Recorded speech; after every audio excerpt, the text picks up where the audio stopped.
Good morning, everybody. Today we'll be talking about sterilization and disinfection, which is a very important topic for you. Uh, so let us start with the definitions. And before we go to the definitions, you also need to understand why there is a need for sterilization. So as you can see, if you are looking at the patient in a hospital setting, we are looking at so many different components that the patient comes in contact with, uh, whether it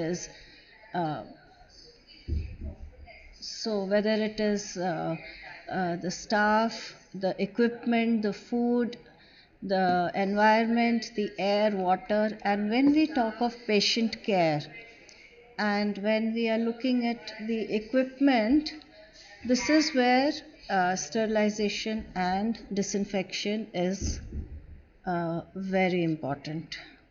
Also in the environment, but disinfection of the environment, but equipment particularly which comes in direct contact with the patient, it is very important. So what is sterilization?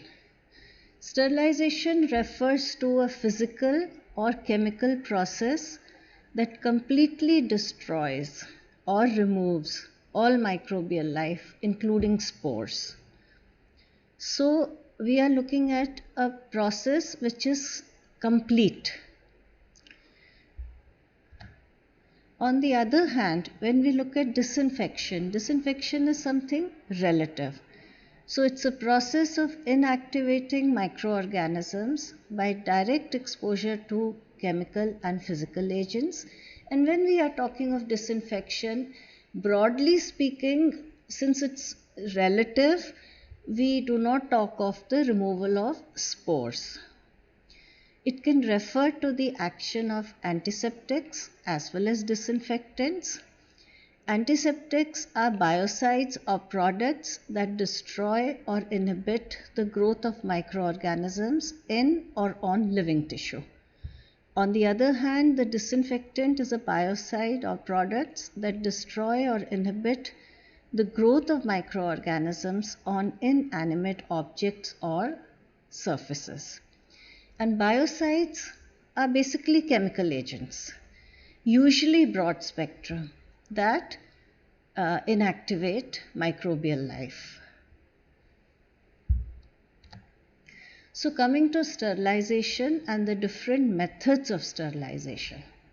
So when we talk of the different methods of sterilization, remember that heat is on the top of the list.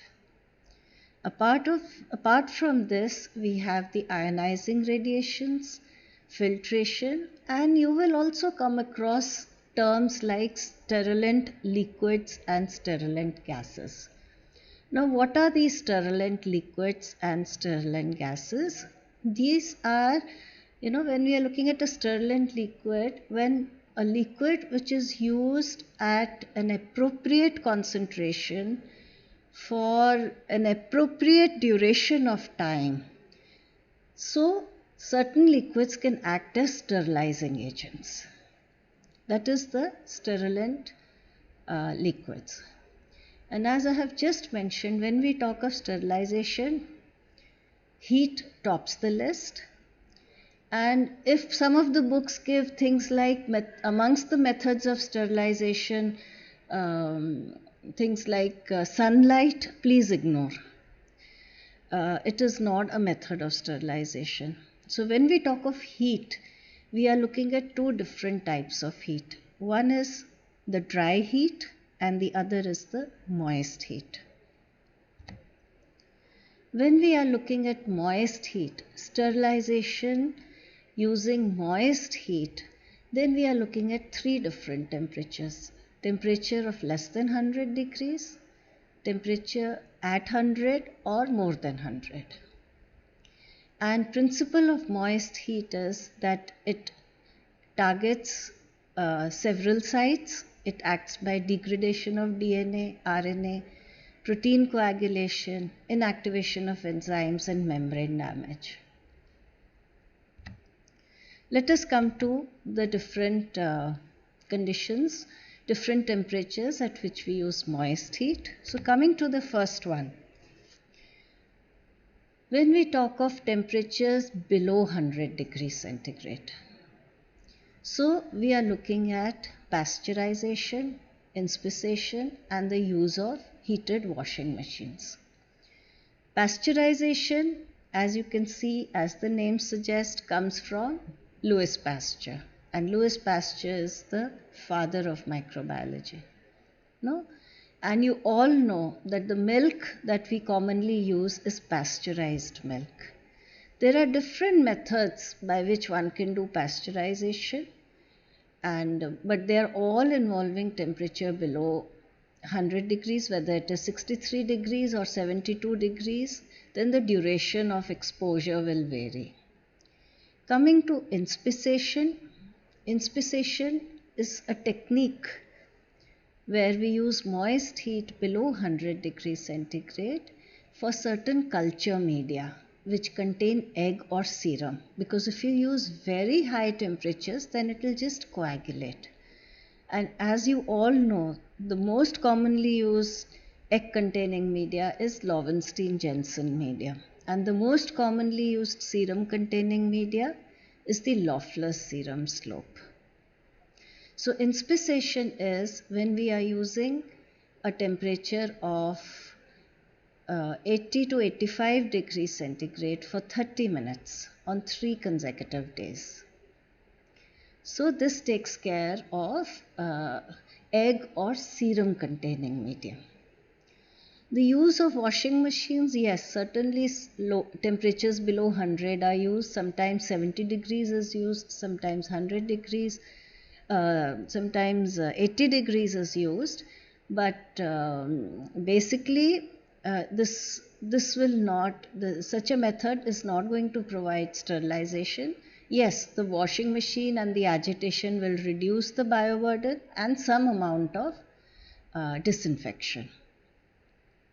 Then coming to temperatures at 100 degrees centigrade, we are looking at boiling, tyndallization and steam at atmospheric pressure.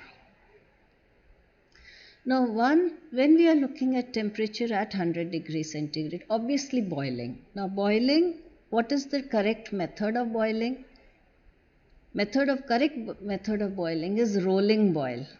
And when we are looking at rolling boil, the rolling boil should continue for at least 5 to 10 minutes. So boiling is also more a method of disinfection than sterilization, because in this you get rid of the viruses, you get rid of vegetative bacteria, but not really the spores.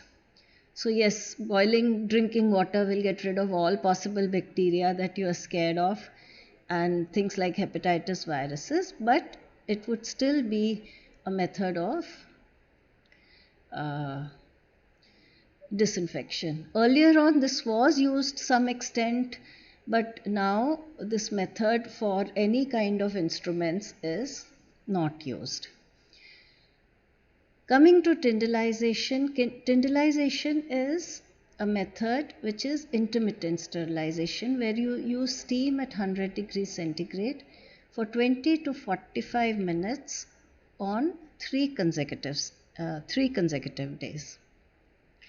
And this is basically used in conditions where you expect, what happens is when you use 3 consecutive days, then initially the vegetative bacteria are destroyed and subsequently the spores that germinate are also taken care of. So this is a method of intermittent sterilization. Coming to steam at atmospheric pressure, which is going to be at 100 degrees centigrade, is used for certain heat labile media. When we are talking of heat labile media, we have media like TCBS, which is used for Vibrio cholerae, selenite F broth. Now, as you can see, these are basically selective media and they cannot withstand higher temperatures. And because they are selective media, we are not too worried about too much contamination, so we can make do with steam at atmospheric pressure. although ideally for most culture media, please remember the preferred method of sterilization of culture media that are used in microbiology are temperature above 100 degrees centigrade. That is, we autoclave culture media. It is only in certain situations where we cannot use an autoclave, like the the heat sensitive culture media, which are more exceptions than a rule. Remember, for culture media that are used in microbiology, we autoclave. Now, what is this autoclave? Here we are looking at a temperature above 100 degrees centigrade.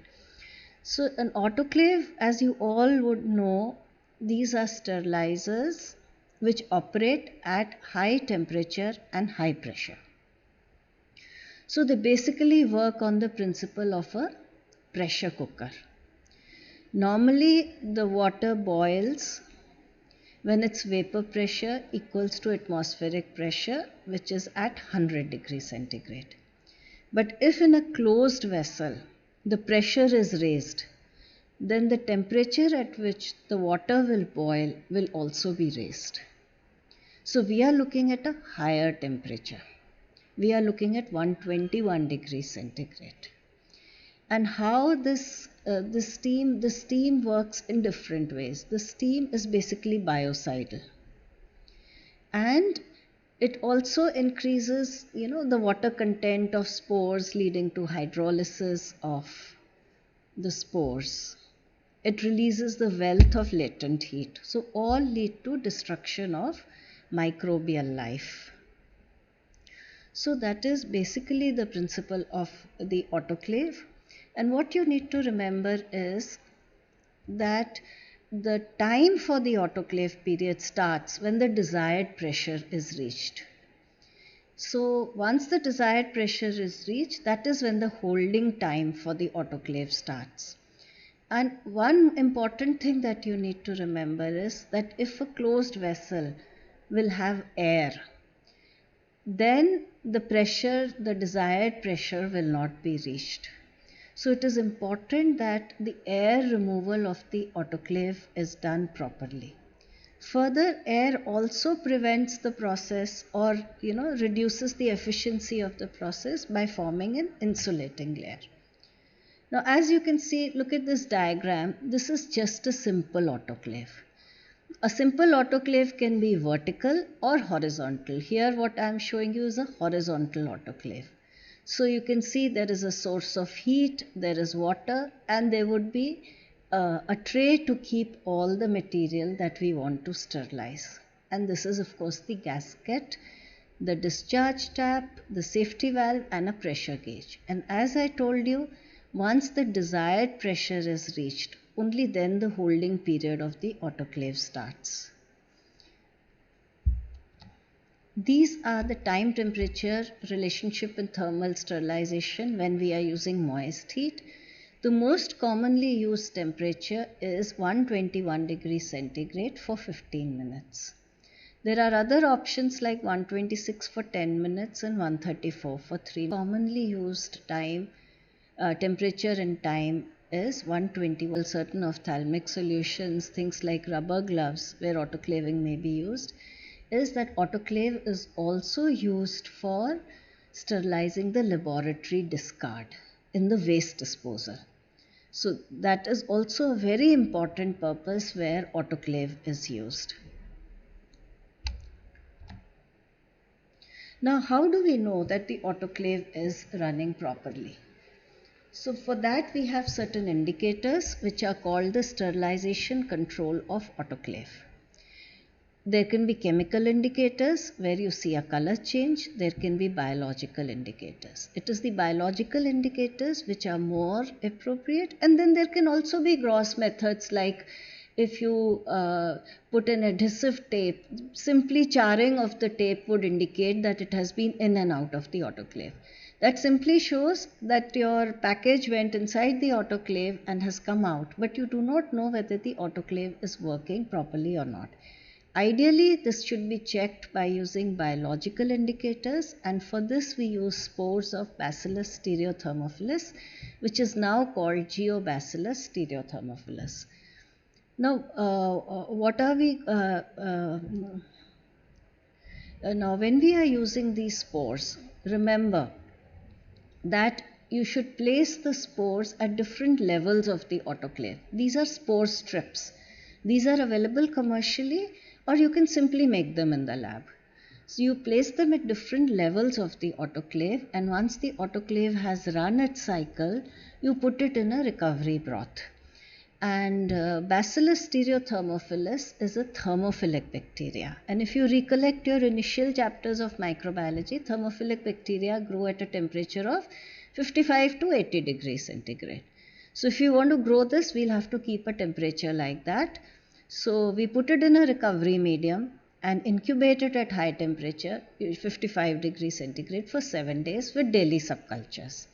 And ideally, there should be no growth on subculture, because spores of Bacillus stereothermophilus are destroyed at 121 degrees centigrade within 12 minutes. So when we are looking at biological indicators, we also have to put controls. So our control would be a spore strip which has not entered the autoclave, and which will be a positive control, and a negative control would be uninoculated liquid media. So it is recommended that every autoclave be checked once a week by using spores of Bacillus stereothermophilus to know whether the autoclave is reaching the desired temperature or not. So this is called the sterilization control of the autoclave. Now here we are talking of the autoclave, but remember that whenever we are using any method of sterilization, whether it is we are talking of autoclave, subsequently I'll talk of hot air oven, thereafter I'll talk of ethylene oxide sterilization or other methods, each one of these have their sterilization control to ensure that the run is valid, although the spores used will vary from which method is being used. So I have covered about sterilization by moist heat. Coming to sterilization by dry heat. When we talk of dry heat, the principle behind it, it kills due to oxidative damage. Simple things, when we are talking of dry heat, you are working in the microbiology lab, you see we are working with wire loops, we are working with forceps sometimes, and when you heat the wire loop in the flame till it is red hot, that is a method of sterilization using dry heat. So whenever we give you media in the tubes for making hanging drops and all, then we always tell you to flame the mouth of the tube in front of the burner. That is also dry heat. Another controlled application of dry heat can be achieved in the hot air oven. Now hot air oven is where we are using at a temperature which is very high, and as you can see, if you are using 160 degrees, that high a temperature, then you know you have to be careful when you open the autoclave, when you open the hot air oven once the cycle is over, because it can damage the material inside, so you have to wait for the temperature to come down. And as I told you, when we are talking of the autoclave for hot air oven too, when you are looking at sterilization, commonly we are using hot air oven all the time, especially, it is used for the sterilization of glassware. Very important. Of course, there are a lot of other applications that I will come to. You have to use a control. Uses of dry heat as a sterilization process: glassware, syringes which are all glass, all metal instrument. This is preferred to moist heat because of the moisture tends to damage the sharp edges. It is also used for sterilization of oils and oily injections and powders. But remember that whenever oils or oily injections or powders are to be sterilized in an hot air oven, we do it in very small quantities because dry heat does not have a good penetration power. So if you fill up a bottle and try to sterilize it, it will not work. So remember, dry heat has poor penetration power, And since we are looking at such high temperatures when we are using dry heat, then a lot of materials like rubber, plastic obviously cannot be sterilized by this method. So remember these things.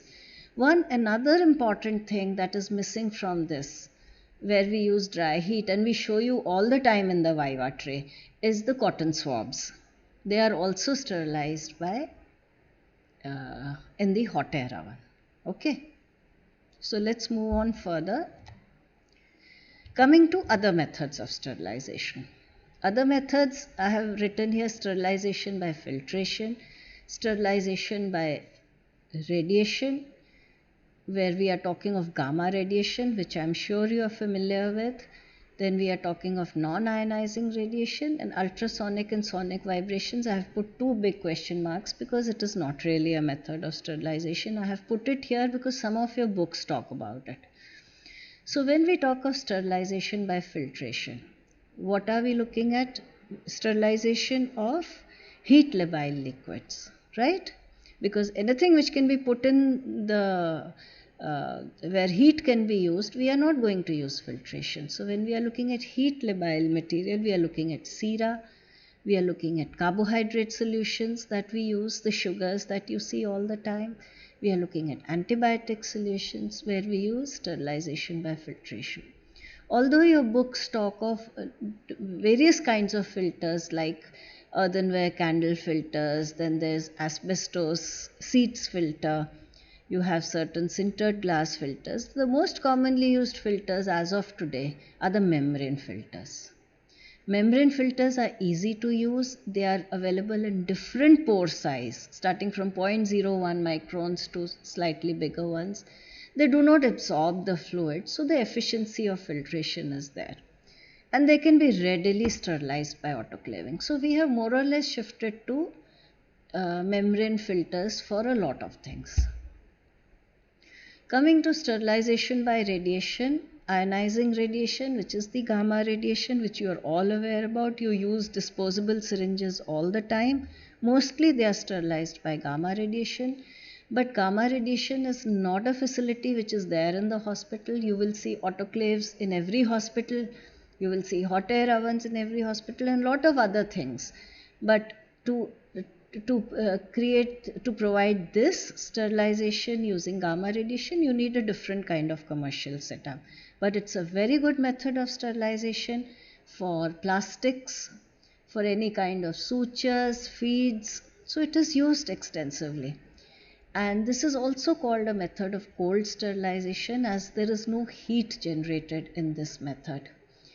And like every other method that I told you, there has to be a sterilization control, and in this case too, different kinds of spores are used. And the principle behind this is the damage to the DNA of the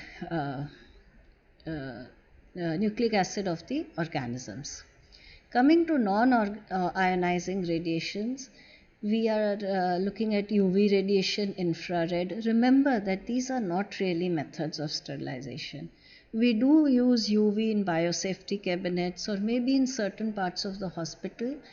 UV radiation has a very poor penetration power, so it can never be a method of sterilization. It is more for disinfection. And coming to ultrasonic and sonic vibrations, which are produced by mechanical agitation of the bacteria, which cause the disruption of the cell membrane. And as you can hear about the description of this method, you can see that this cannot be controlled. So it is never going to be a reliable method. There's going to be so much variation. So this we do not consider as a method of sterilization. UV radiation we do not consider as a method of sterilization. Gamma radiation, yes, certainly very often used, but not available as such in our hospital setting or any hospital for that matter. And sterilization by filtration has certain limited utility. Moving next to disinfection. Now, as I have already told you, that disinfection is a relative term as compared to sterilization. When we talk of sterilization, we talk of removal or destruction of all microbial life, including spores. whereas disinfection is relative. We are looking at inactivating microorganisms, removing microbial life, but it is not it's not as complete. So as I have earlier mentioned, that some of the methods which I have shown are more a method of disinfection, like boiling is more a method of disinfection. I should have written boiling here rather than heat, because heat as such is the most reputable method of sterilization. I also told you that UV radiation, UV rays is more a method of disinfection. And then is the use of chemicals, which are, chemicals are the category which are most commonly used as for disinfection. So how do we grade disinfectants? We grade them based on their activity into high, intermediate and low level activity on bacteria, fungi and viruses. And when we talk of bacteria, we are looking at vegetative, mycobacteria and spores. So those disinfectants which provide high level of disinfection will act on all bacteria, vegetative, mycobacteria and spores, fungi and viruses. Intermediate do not act on spores, and low level do not act on mycobacteria, spores and viruses. So you would also look at a high level of disinfection is acting on all possible things, is more of a complete process, but it is difficult to achieve using chemicals. But it is not impossible, but very difficult to achieve using chemicals. So what are the different disinfectants? The ones which provide high level disinfection is glutaraldehyde, commonly used in 2%, which is used for various endoscopes. Then we have hypochlorite, provide high level of disinfection, disinfection of water, swimming pools, where chlorine is used, and you are all aware of this. Intermediate level is provided by phenolics, which one of the example is the Dettol and alcohol 70% used for skin disinfection. And low level disinfection is provided by quaternary ammonium compounds and dyes. When we talk of quaternary ammonium compounds like citramide, they are the ones which have a very soapy feel. And the commonest that will come to your mind, you must be all aware, is a combination of citramide and chlorhexidine, which is Savlon. All of you have heard about Savlon.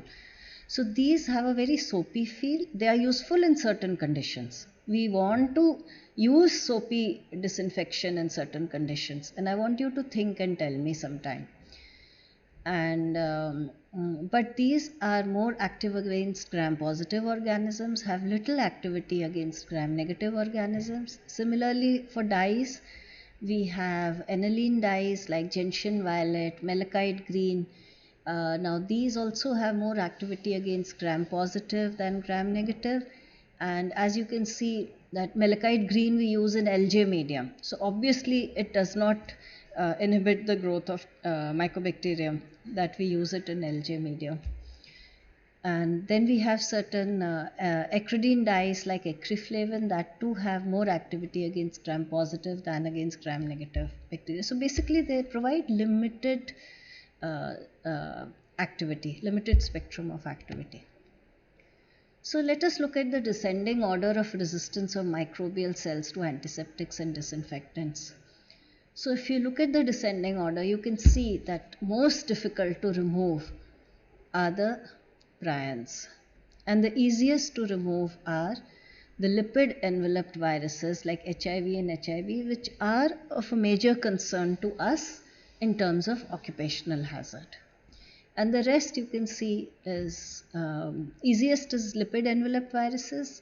Then you have the gram-positive bacteria. Then you have the large non-enveloped viruses, the fungi, gram-negative, and the remaining, whether we are talking of trophozoites, cysts, obviously would be harder, mycobacteria, spores, coccidia, and to top the list is prions. But the good part is, if we follow correct methods of disinfection, These are the easiest to remove, and these are the ones which are a major threat to us when we are working in the hospital setting.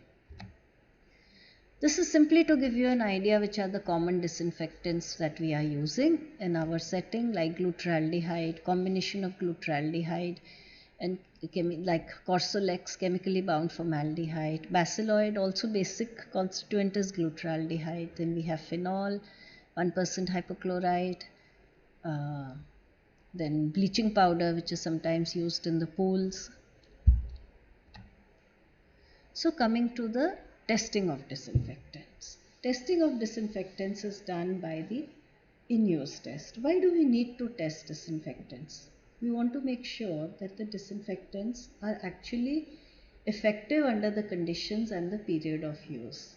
And the critical factors affecting activity are time, concentration, and organic matter. Now, what is this in-use test? In-use test was designed by Kelsey and Maurer. So if we look at the in-use test, this is an activity which we are doing all the time. We do test. We are doing in-use test for the disinfectants. So what is done is you take 1 ml of the disinfectant with 9 ml of a diluent and place 10 drops on 2 nutrient agar plates. Incubate one at 37 for 3 days and leave the other one at room temperature. And look for growth. And growth in more than 5 drops is taken as failure of disinfectants. So this is an in-use test which we are normally doing. So what are the principles of disinfectants? Remember, whenever possible, use heat. A measured volume of disinfectant is to be added to measured volume of water when preparing disinfectant solution for use. Change solutions daily. Disinfectants work best in clean conditions. Disinfection is not a substitute for cleaning. Chemical disinfection cannot be relied upon to destroy all microorganisms. And contamination of disinfectants is not uncommon. So we can also put it as contamination of disinfectants is common. It has to be routinely looked for, and that is where the in-use test plays a role. So coming to now sterilization of heat sensitive articles. When we talk of sterilization of heat sensitive articles, we are looking at, we have already talked of gamma radiation. It is a method of cold sterilization. So any heat sensitive article can be sterilized by gamma radiation. We have talked about wherever possible we can use glutaraldehyde, which is commonly used in 2% solution, but ideally to achieve sterilization, it requires longer periods, which we are not able to do in a busy working hospital. So although glutaraldehyde can work as a sterilant liquid, but yet it has limitations if we do not give the adequate duration for that. Low temperature formaldehyde I have mentioned here, but it is more for completion purposes. It is something which is not used. So what are the other two methods? One is ethylene oxide gas and the other is the plasma technology with hydrogen peroxide. Now what is this ethylene oxide gas? You will see it in your books. Some of them write it as EO, some of them write it as ETO. So ethylene oxide gas is a toxic and an explosive gas. It can be used at different concentrations, either in pure form or in an inert gas carrier in a proper EO sterilizer. And like I have told you that for every sterilization process, you have to use a control to validate the run. And in this also spores are used. Different spores are used. Spores of Bacillus subtilis, var. Niger are used. You may or may not remember all of them because each method will have different spores.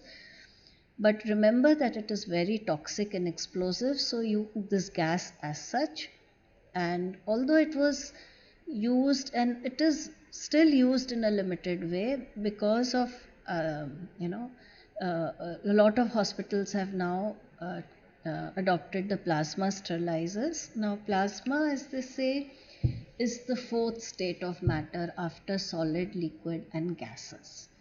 In fact, gas becomes plasma when energy is applied to it. So this can be done by, electromagnetic radio frequency fields, so that simple gases like hydrogen and oxygen are converted to chemically active molecules. So this process is very eco-friendly, because at the end of it, all you have in terms of residue is water and oxygen. But and of course, again, the sterilization control is done with certain spores, and the spores for this are also different. But this is a very expensive system. There is plasma sterilizers in our hospital, but it is very expensive. Now, just because we are talking about sterilization and disinfection, it is important for you to understand the Spalding classification, where Spalding classification is based on the objects which are used in the hospital for patient care. They are divided into critical patient care objects, the semi-critical, and the non-critical. So it is the critical patient care objects which enter normally sterile tissue or the vascular system, or through which the blood flows. And semi-critical are the ones which touch mucous membranes on skin that is not intact, and non-critical which touch only intact skin. So you can see, depending on whether it is a critical patient care object. So when we are looking at a critical patient object, you need it to be sterile. When you are looking at semi-critical patient care object, you can do with high level of disinfection. And non-critical patient care object you can do with low level of disinfection. So, object of critical patient care objects is sterility. Remove all microbial life, including spores. And this can be done by various methods. We have already discussed this. Semi-critical patient care objects free all microorganisms except high numbers of spores. And examples are all the endoscopes that we are talking about, and you can do with high level of disinfection. And non-critical patient care objects can be expected to be contaminated with some microorganisms like bedpans, bedside tables, beds, all these furniture and floor, and method is low level of disinfection. This, you would be aware that our hospital has a central sterile supply department which has different components. That is where all, a lot of the autoclaves are there for hospital. And in microbiology also we have autoclaves for culture media and laboratory discard, and then of course they have to be separate autoclaves. And then we have hot air oven. This simply gives you the prerequisites of an ideal sterilization system. I have already talked about the plasma sterilizer, and this is what a plasma sterilizer looks like.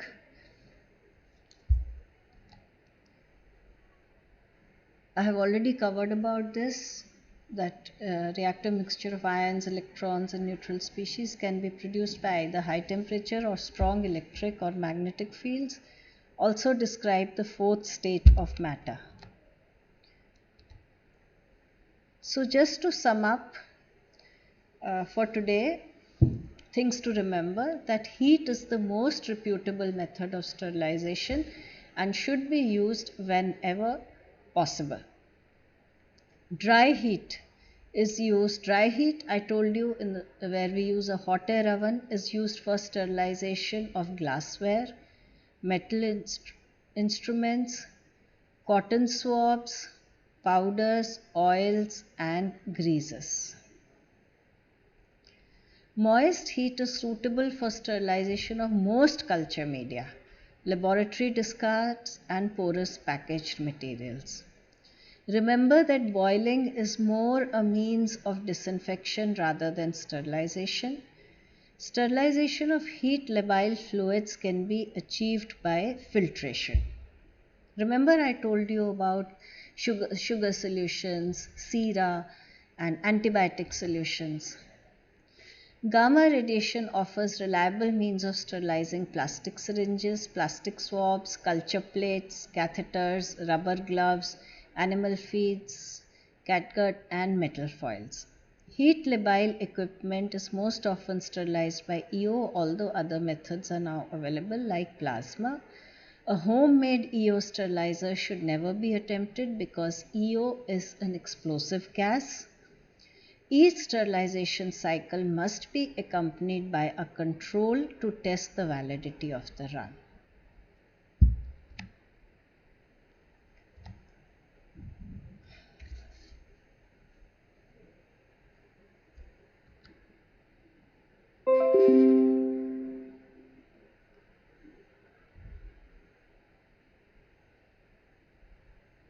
You can email me if you have any queries or questions.